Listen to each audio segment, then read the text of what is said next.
Hello दोस्तों, कैसे हो आप सभी। उम्मीद करती हूँ आप सभी बहुत अच्छे होंगे। तो दोस्तों आज ना मैं अपने घर का कोई भी काम करते हुए आप लोगों को नहीं दिखूंगी, क्योंकि आज मैं आप लोगों के साथ शेयर करने वाली हूँ एक सिंपल ब्लाउज़ चोली कट वाला।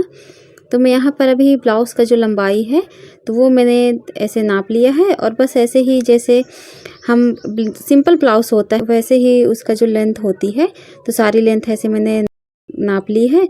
और बस गले की जो चौड़ाई होती है तो वो मैं 2 इंच ही लेती हूँ, मैं ज़्यादा नहीं लेती हूँ, 2 इंच से बल्कि कम ही लेती हूँ। तो जब हम गले की चौड़ाई जो होता है शोल्डर, तो वो हम 2 इंच से कम लेते हैं तो हमारा इतने में बिल्कुल परफेक्ट आता है।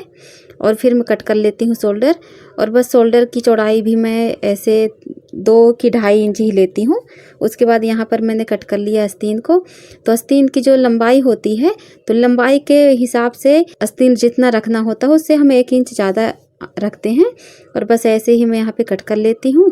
और फिर ये चोली होती है तो ये चोली को मैं ऊपर और नीचे ऐसे करके मैं चारों तरफ से ऐसे नाप कर, और वैसे ही कपड़ा ऐसे तिरछा और वेब कट कपड़ा ऐसे मैं लगाती हूँ, ताकि ऐसे कपड़े में चोली की जो फिटिंग होती है वो बहुत अच्छी आती है। और इतने में बंद हो गई थी लाइट। और लाइट का क्या है, हमारे यहाँ इस समय पता नहीं कैसे बहुत ज़्यादा लाइट की प्रॉब्लम हो रही है। बहुत जल्दी से ऐसे कभी दिन पे चली जाती है लाइट, कभी रात पे चली जाती है। तो यहाँ पर इमरजेंसी लगा हुआ था।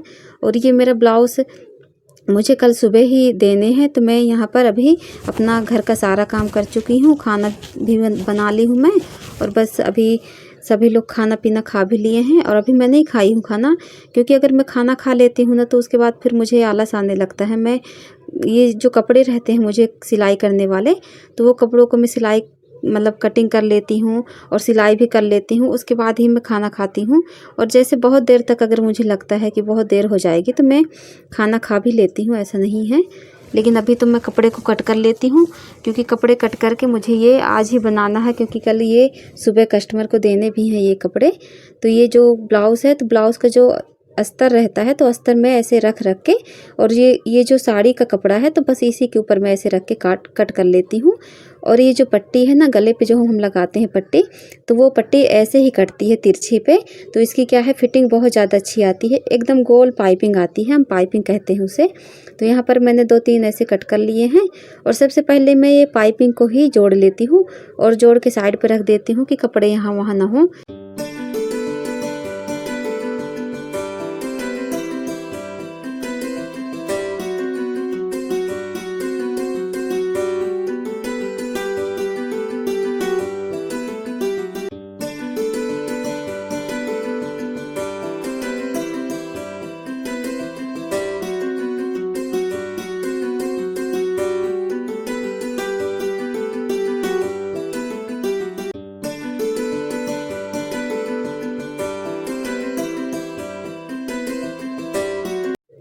और अभी मैंने ये जो ब्लाउज़ का जो चोली होता है वो मैंने अटैच कर दिया है। और उसके बाद यहाँ पर मैं तीरा भी यहाँ पे लगा देती हूँ। तो दोनों आगे की जो साइड होती हैं तो दोनों पे मैं तीरा पट्टी और चोली अटैच करने के बाद ये जो पट्टी होती है बटन पट्टी, तो मैं बटन पट्टी भी यहाँ पे लगा देती हूँ। और इस साइड पे ना बटन पट्टी ही लगती है। अगर जो कोई ब्लाउज़ पे हुक लगवाता है तो हुक की पट्टी अलग साइड पे लगती है, और इस साइड पे लगती है कज वाली पट्टी। तो मैंने दोनों पट्टियों को लगा दिया है, कज वाला भी और बटन वाला भी। उसके बाद फिर मैं यहाँ पे लगा देती हूँ पाइपिंग पट्टी। तो ये पाइपिंग पट्टी जो होती है ना, हम थोड़ा थोड़ा सा ऐसे खींच के लगाते हैं तो ये बहुत ज़्यादा अच्छी आती है, एकदम गोल पाइपिंग आती है। तो यहाँ पर ये जो पाइपिंग है तो यहाँ पर मैं अभी लगा देती हूँ, और ये सारी पाइपिंग अच्छे से मैं यहाँ पे ऐसे ही लगा देती हूँ, और ये बहुत ज़्यादा अच्छे से लग जाती है और बहुत अच्छी लगती है बनने के बाद, एकदम गोल पाइपिंग आती है। और उसके बाद फिर आस्तीन भी मैं सिलाई कर देती हूँ। तो दोनों आस्तीन को ही ऐसे ही मैं सिलाई कर देती हूँ अच्छे से। और ये ब्लाउज़ की जो फिटिंग है ना, तो ब्लाउज़ की फिटिंग भी मैं ब्लाउज़ के नाप से मैं फिटिंग कर देती हूँ। और ब्लाउज़ यहाँ पर बन के तैयार हो गया है। तो दोस्तों मेरी वीडियो आज की यहीं तक की है। तो आपको मेरी वीडियो कैसी लगी कमेंट में ज़रूर बताइएगा, और ये ब्लाउज़ आपको कैसा लगा वो भी बताइएगा। तो मिलती हूँ आपसे नेक्स्ट वीडियो में।